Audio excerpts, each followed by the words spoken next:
그것이 너의 참된 삶의 이유. 혼자라고 느낄 때, 혼자라고 느낄 때, 할 수 없다 생각할 때, 너는 혼자가 아닙니다. 혼자가 아니야. 주저앉지 마십시오. 주저앉고 싶을 때, 포기하고 싶어질 때, 그건 실패가 아니야. 분명한 너의 신분, 분명한 너의 권세, 주님 내게 주신 꿈과 비전을 붙잡고 기억해. 너는 할 수 있어. 힘을 내봐. 하나님의 시간표 너의 것이니 기억해. 너는 할 수 있어. 힘을 내봐. 하나님의 언약이 너의. 한 번 더. 혼자라고 느낄 때, 혼자라고 느낄 때, 할 수 없다 생각될 때, 너는 혼자가 아니야. 아멘. 주저앉고 싶을 때, 포기하고 싶어질 때, 너는 실패가 아니야. 분명한 너의 신분, 아멘. 분명한 너의 권세, 주님 내게 주신 꿈과 비전을 붙잡고 기억해.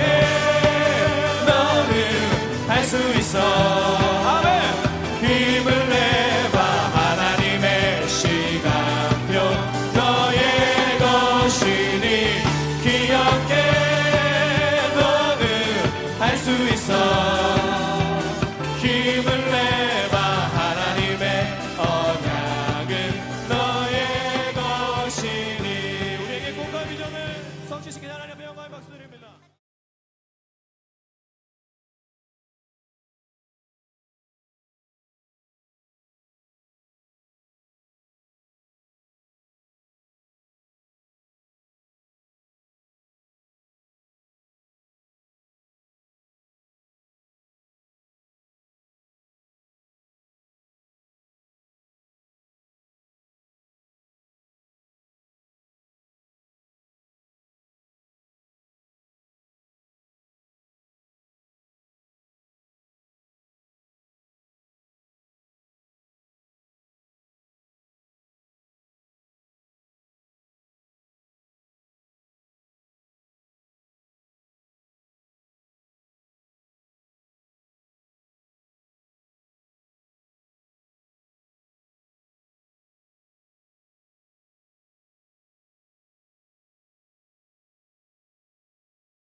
고린도후서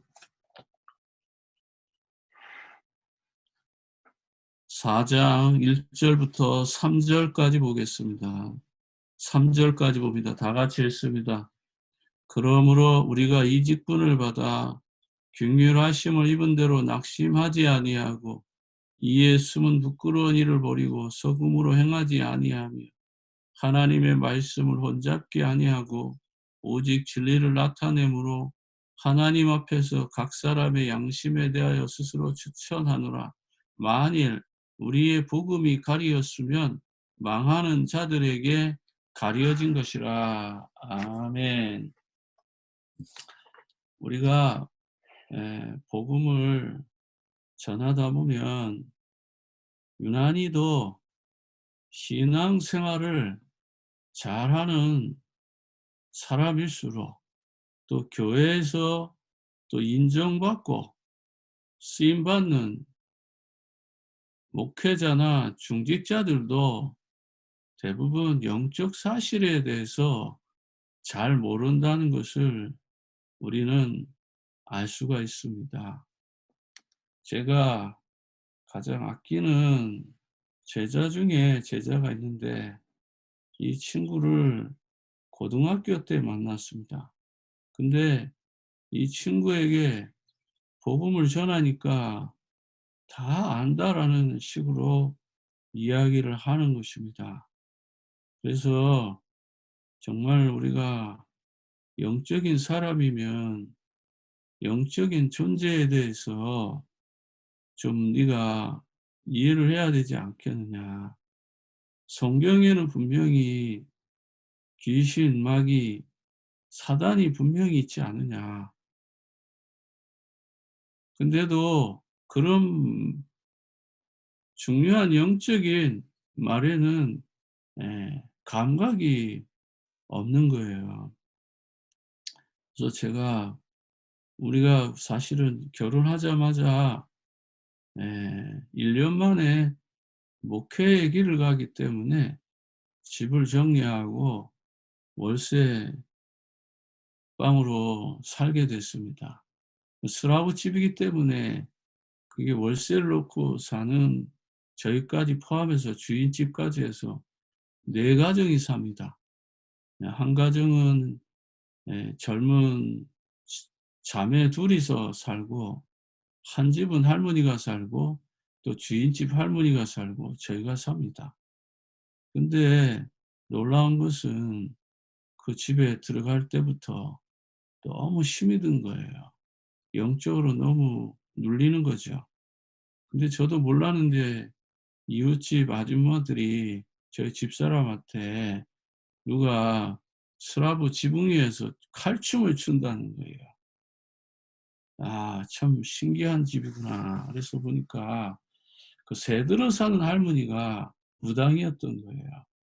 그래서 그 사실을 알고 봄에서부터 기도했는데 가을쯤 돼 가지고 이 할머니가 꼼짝달싹 못하고 딱 몸이 꼬꾸라져 가지고 쓰러져 있는 거예요. 그래서 그 할머니 딸에게 연락해서 그 딸이 와서 그 할머니를 데려가고 그런 신주 딴지 같은 걸 다 버렸던 기억이 납니다. 예수 그리스도 복음 전하고 또 예수 그리스도 이름으로 기도만 해도 이렇게 사탄의 세력들이 꺾이는 것입니다. 오늘 거기 3 절에 보면 만일 복음이 가리웠으면 망하는 자들에게 가리운 것이라. 이 망하는 자들이 누굽니까? 이 영적인 사실을 전혀 모르는 사람들 아니겠어요? 예. 교회를 수십 년 다니고 예? 신학을 하고 목회자가 되고 실제로 개척을 해 가지고 교회를 다님해도 이 영적인 사실을 모르고 목회를 한다 그러면 얼마나 그게 불쌍합니까? 예. 만약에 한 사람이 결혼을 해서 시집을 온다면 그 시집 오는 그 한 사람의 문제겠습니까? 아니거든요. 예. 한 가문에 한 여인이 온다는 것은 내가 사랑하는 그 여자만 오는 것이 아니라 그 가정에 20 년, 30년 살았던 가문을 가지고 들어오는 거예요. 가문을 가지고 들어온다는 말은 뭡니까? 그 가문에 흐르는 영적인 저주, 성격, 색깔, 예? 그걸 한마디로 다 말하면 상처를 가지고 온 거예요. 그런데 내가 살고자 하는 그 남편 집은 또 온전합니까? 그 가정에도 가문에 흐르는 뿌리가 있고 예? 영적 저주가 있을 거 아닙니까? 이게 2 개가 만나는 거예요. 이게 단순한 만남 같습니까? 전혀 아니거든요. 어마어마한 영적 파급이 있단 말이에요. 그래도 믿음의 사람과 믿음의 사람이 만나도 거기에는 또 다른 종교와 율법과 신비와 박애주의와 예? 뭐 사회주의 이런 어떤 연결되어지는 또 사상과 만나서 엄청난 영적 파노라마를 만들어내는 거야. 교회 안에 한 사람이 오는 것이 아니고 교회 안에 다양한 많은 성도들이 몰려오는데 그냥 그 한 사람이 모이는 것이 아니라 그 가문을 가지고 들어오는 거예요. 이런 영적 사실을 예? 모르고 목회를 하면요. 어떻게 될까요? 또 이런 영적 사실을 모르고 신앙생활은 어떻게 되겠어요? 예? 온전한 사람들의 만남도 거기에도 갈등이 있고 고민이 있는데 각각의 불신자 6가지, 12가지 운명과 저주를 가지고 함께 오는 거란 말이에요. 그러니까 교회에 목회자나 지도자가 또 중직자가 영적으로 깨어있지 아니하면 결국은 상처와 고통을 가지고 신앙생활을 할 수밖에 없는 거예요. 펜스테이에 최 교수님이 계십니다. 최은정 권사님 계시죠. 거기에 많은 랩런트들이 한국에서 들어옵니다. 보통 10명 이상 있죠. 남자 여자 합하면. 그러면 그 10명만 가지고 오는 것입니까? 10명이 갖고 오는 가문의 영적인 저주가 그 속으로 밀려오기 때문에 거기서 일어나고 있는 일이 뭡니까? 온갖 이상한 짓들을 다 해요. 뭐 마약, 동성애, 알코올 중독, 예? 그 귀신 보고 뭐 귀신 시달리는 문제, 온갖 문제를 다 시달리는 거야. 그러니까 권사님이 그렇게 영적으로 싸움을 할 수밖에 없는 거예요. 애들을 뭐 강제로 훈련을 집어넣고 합숙을 시키고, 예? 침상을 시키고, 한국에서 오는 사역자들이 오면 붙여서, 예? 영적 싸움 시키고 메시지 주고 하는 게 그냥 하는 것 같습니까? 우리 랩런트들 지금 2명 미션홈에 들어왔는데 그 2명만 들어온 것 같습니까? 그 양쪽 가문에 가지고 있는 그 모든 것을 다 갖고 들어오는 거예요. 그러면 어떻게 해야 돼요? 교회가 영적 싸움 해야 돼요. 이 사실을 모르는 거예요. 복음이 가리웠으면 망하는 자들에게 가리워진 거다. 또 사역자는 또 다르겠습니까? 사역자가 가지고 있는 그런 가문의 영적인 문제, 개인의 영적 문제와 그들과 딱 맞물려지면은요, 거기에는 어마어마한 이런 영적 파급이 일어나는 거예요. 이거를 지도자들이 알고 영적 싸움하는 거예요. 계시록 12장 1절과 9절에 뭐라고 그랬습니까? 타락한 이 천사가 하늘에서 전쟁을 하잖아요. 그 전쟁을 하는데 그 전쟁하는 상대자가 누굽니까? 옛뱀, 마귀, 사단으로서 온 천하를 망하게 하는 자라 그러잖아요. 온 천하를 깨는 자가 각 가문에 딱 눌러 앉아가지고 결혼을 해서, 예? 남편 집으로 가든 그 남편 집에 눌러 앉아 있는 이 온 천하를 깨는 자, 망하게 하는 자가 있다 이 말이에요. 그런데 놀라운 것은 뭐냐?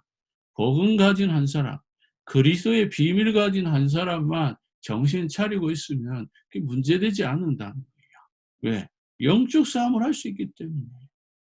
그리스도만이 이 모든 문제를 이기기 때문에 가문에 흐르는 저주, 개인에 흐르는 이 저주 속에 묻혀 있는 이런 모든 상처들은 아무것도 아니라는 거예요. 왜냐하니까 그게 근본 창세기 3장의 문제이기 때문에. 이 사탄은 하나님과 인간 사이에 맺어진 이 언약을 파기하도록 자꾸만 뭐예요? 유혹하는 거잖아요. 그래서 아담과 하와를 이 뱀이, 옛뱀, 이 마귀가 유혹해가지고 결국 하나님이 주신 언약을 파기하게 만들잖아요. 가장 중요한 건 뭐냐? 언약을 깨게 만드는 거예요. 저와 여러분들이 그리스도를 언약으로 붙잡고 있는데 이 언약을 파기하도록, 언약을 붙잡지 못하도록, 그래서 가문에 흐르는 저주, 개인에 흐르는 저주, 개인과 가문 속에 인간 생활 속에 묻혀있는 이런 많은 상처들 속에 벗어나지 못하도록 유혹하는 거예요. 속이는 거죠. 결국은 이렇게 되면 어떻게 됩니까? 에베소서 2장 1절과 3절에 영적 죽음으로 몰고 가는 거예요. 이게 망하게 하는 자들의, 예? 아주 전형적인 수법이잖아요. 결국은 영적 죽음이 오잖아요. 허물과 죄로 죽어버리잖아요. 결국은 뭐예요? 세상 풍속을 따르게 하는 거예요. 세상 풍속 속에 잡히게 만드는 거죠. 결국 그게 뭐예요? 가문에 흐르는 저주, 개인에 흐르는 저주, 환경 속에 만난 저주가 뭉쳐가지고 본질상 진노의 자녀로 사는 거예요. 본질상 진노의 자녀는 창세기 3장 불신앙에서부터 시작된 거죠. 그러나 그것이 결과적으로 허물과 죄로 만들어졌고, 그것이 이 세상의 풍속을 쫓고 공중의 권세 잡은 자를 따르고, 그리고 결국은 뭐예요? 본질상 진노의 자녀가 됐다. 지옥 같은 고통을 겪게 된다는 거예요. 그게 뭐예요? 영적 저주잖아요. 그런데 우리는 자꾸만 혈과 육의 싸움을 한단 말이에요.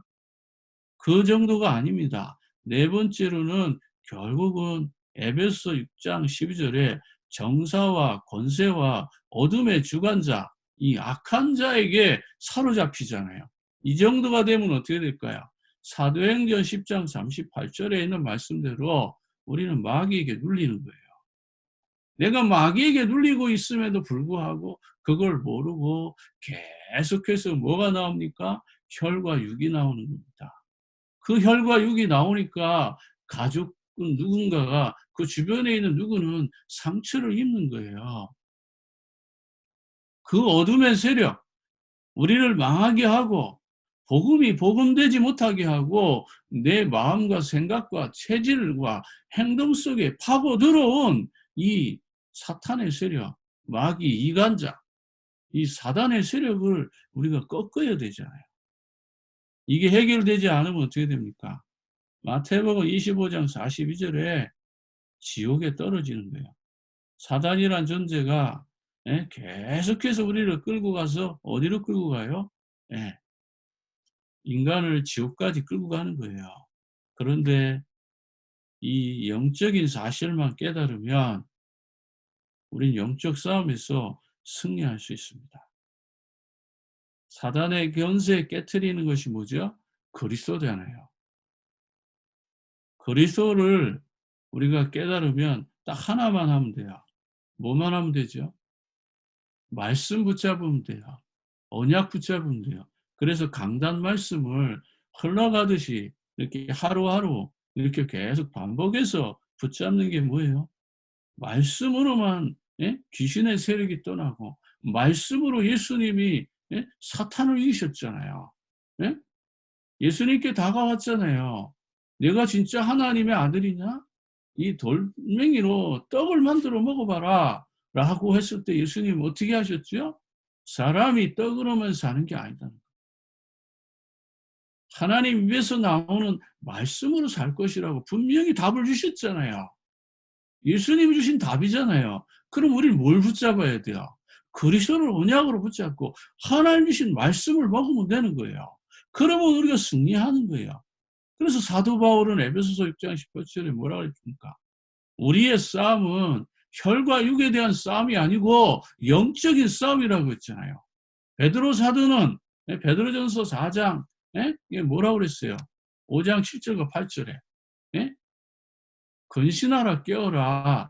너희 대적 마귀가 삼킬 자를 두루 찾지만 싸우라는 거잖아요. 근신하고 깨어서. 근데 우리는 영적인 싸움에 민감하지 않은 거예요. 그래서 오늘 그 3절에 보면 만일 우리의 복음이 가리웠으면 망하는 자들에게 가려운 것이라. 그래서 올바른 말씀 깨달으면 우리는 승리하는 거예요. 진짜 싸움은 뭐죠? 말씀 잡고 가면 흑암의 세력이 꺾입니다. 성경에 근거 있어요. 분명히 성경에 근거가 있다고요. 말씀 붙잡고 언약궤 메고 홍해 건너갈 때 어때요? 홍해가 갈라지냐? 더 구체적인 근거 있어요. 요단강이 막혔을 때 여호수아가 제사장들에게 뭐라고 말합니까? 언약궤 메고 들어가라고 그러잖아요. 언약궤 메고 들어가니까 어떻게 돼요? 요단강이 갈라지잖아요. 제사장의 발이 요단강을 밟는 순간에 그 순간서부터 요단강이 갈라지기 시작하잖아요. 언약궤가 뭐죠? 말씀입니다. 그 말씀 붙잡고 들어가면 예? 강은 갈라지게 되는 거예요. 언약궤 안에 뭐가 있어요? 말씀이 있죠. 만나가 있죠. 예? 또 아론의 손에 잡힌 지팡이가 있죠. 이게 전부 다 뭐와 관계된 거예요? 언약 안에 담겨져 있는 그리스도 아닙니까? 이 모든 게 그리스도를 가르치고 있단 말이에요. 그러니까 그리스도를 언약으로 붙잡고 말씀 붙잡고 세상에 나가면 가문에 흐르는 저주 끝나는 것이고 개인에 흐르는 저주 끝나는 것이고 나와 관계된 모든 상처가 다 끝나는 겁니다. 그거 해결 안 되면요. 주변에 있는 사람 다 고통스러워요. 네. 오늘 이 영적 사실을 분명히 깨닫고 승리하길 바랍니다. 하나만 더 예를 드릴 거예요. 여리고 어떻게 해결됩니까? 언약궤 베고 예? 13번 돌았잖아요. 하루에 한 번씩 돌고 마지막에 7바퀴 돌아서 예? 13번 싹 돌고 나니까 어떻게 되죠? 여리고 왕창 무너졌잖아요. 힘쓰고 애쓴 게 아니라 언약궤 메고 돌기만 했는데 무너지잖아요. 저와 여러분이 분명히 언약의 사람 맞습니까? 그렇다면 여러분들이 강단의 말씀, 그리스도의 언약을 딱 붙잡고 가기만 해도 흑암의 세력, 저주의 세력이 당연히 무너지는 것입니다. 오늘 이 아침에 왜 내가 내 삶에 망하는 일이 일어나고 내 삶에 왜 가난과 저주와 모든 고통이 사라지지 않고 또한 이 세상의 풍속 속에 나의 삶이 매여가지고 계속해서 눌리고 답답하고 억울하고 분하고 슬프고 상처받은 마음만 가득한지 그러한 이유를 분명히 깨달아서 그리스도 말씀 깨닫고 현장에 나가서 승리하는 여러분도 살고 다른 사람도 살리는 전도 제자의 축복 누리게 되기를 주의 이름으로 축복합니다. 기도하겠습니다. 하나님 아버지 감사합니다. 우리의 복음이 가리웠으면 망하는 자들에게 가려진 것이라 오늘 이 말씀 가지고 영적 사실을 분명히 깨닫고 불신자 상태를 깨닫고 믿음으로 승리케 하옵소서. 말씀 깨닫고 언약 붙잡고 나갈 때 홍해도 요단도 여리고도 무너졌던 것처럼 우리 인생의 중요한 응답을 누리는 귀한 하나님의 자녀들이 되게 하옵소서. 모든 영광을 주님께 돌리며 지금도 살아서 응답하시는 우리 구주 예수님의 이름으로 기도합나이다. 아멘. 오늘 말씀을 통해서 영적인 사실이 깨달아지게 하옵소서. 또 가문에 흐르는 저주, 또 가정에 흐르는 저주, 또 개인에 흐르는 이런 저주가 끝나는 날 되게 하옵소서. 오늘 말씀을 깨닫기만 하고 언약 붙잡기만 해도 해결된다잖아요. 오늘과 영적 사실을 알고 영적인 말씀, 그리스도의 비밀을 깨닫고 믿음만 회복하면 되는 거죠. 그러면 이런 가문의, 가정의, 개인의 이런 환경에 나타나는 모든 영적 문제가 끝나는 날 되게 하옵소서. 두 번째로는 교회에 영적 저주들이 몰려오지 않도록 교회의 영적 흐름을 바꿀 수 있도록 전도자의 축복을 누리게 하옵소서. 그 다음에 세 번째로는 우리 안디옥교회 모든 가정이 이 복음의 비밀 깨달아서 한 시대 또 다음 세대를 향한 전도자로 삶을 누릴 수 있도록 가정과 가문에 하나님의 영광이 드러나게 하옵소서. 이 세 가지 놓고 우리 기도하겠습니다. 하나님 아버지